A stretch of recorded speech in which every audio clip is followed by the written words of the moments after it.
Linda Barcz from the Barcz Company is here, taking your calls at 270-9933. Good to see you. We got some grasses going here. Well, this is a very pretty ornamental grass that is only going to be good for this season. What's an annual? It's called Fireworks. Oh, yeah, it and sure is. Isn't that pretty?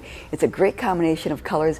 So when you're looking at these grasses, make sure that you check whether it's an annual or, because the same species, Panacetum, they have this one that's green down front that's just starting to flower. That annual, that's a perennial. That will come back year after year.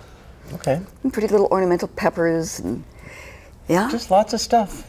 There's always something new to see. This is actually an ornamental oregano. Oh, really? And I said, is it edible? And they said, well, there's probably better choices. So that would be a no. Yes. All right, let's get to the calls. We'll start with Nancy in Wanakee. Hi, Nancy. Well, my viburnum bush, it's probably 3 years in the ground, and this year it's been decimated by bugs and or the drought, the heat. Is there anything I can do at this point? Should I cut it back? Well, what is it looking like right now?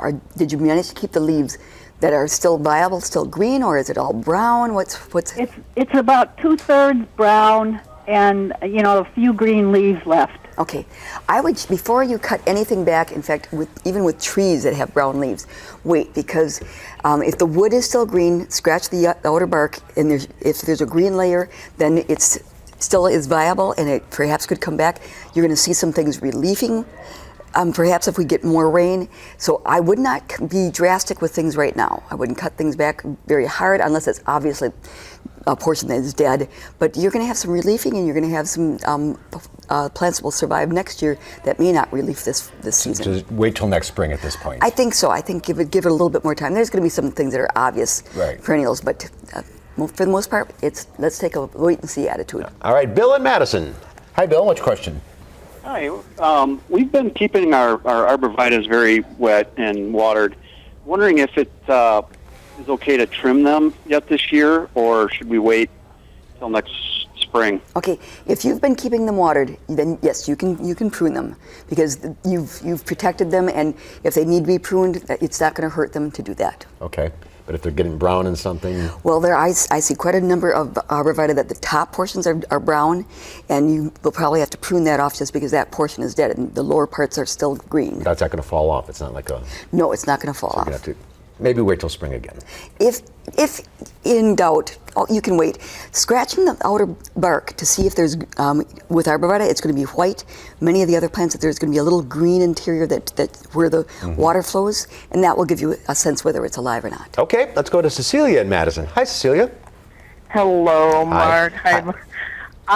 I bought an aloe plant, and then I went and repotted it, and I put it in potting soil, and usually when I've repotted plants, I add water so that the roots will take and they won't shock, and this thing died. Well, that's because it's a succulent, Cecilia. Yeah.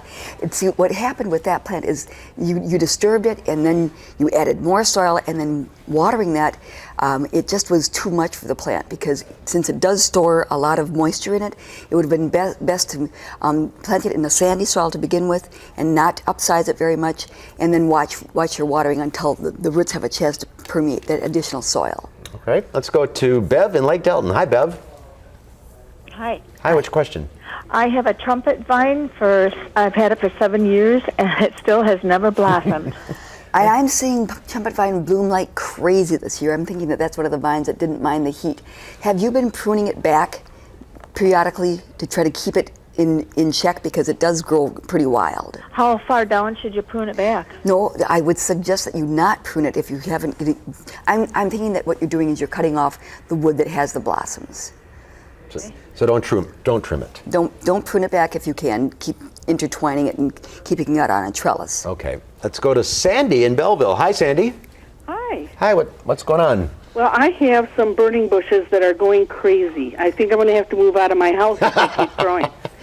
And so I wondered, what is, first of all, the best time to prune these bushes, and what's the best method? I've read cut them back to about 12 inches, but I didn't know if that was true or not. Well, some burning bush might tolerate that, especially if they're the type that have several stems coming from the base. Some of them it's like a little tree coming out of the ground. And then I hesitate to prune them back that drastically. I know that people have cut them back to 4 feet and then basically rebuilt the plant, because there'll be sections that probably won't leaf out. But as far as the timing, I probably wouldn't do it in this heat yet. If you've been keeping them watered, you may be able to get away with it.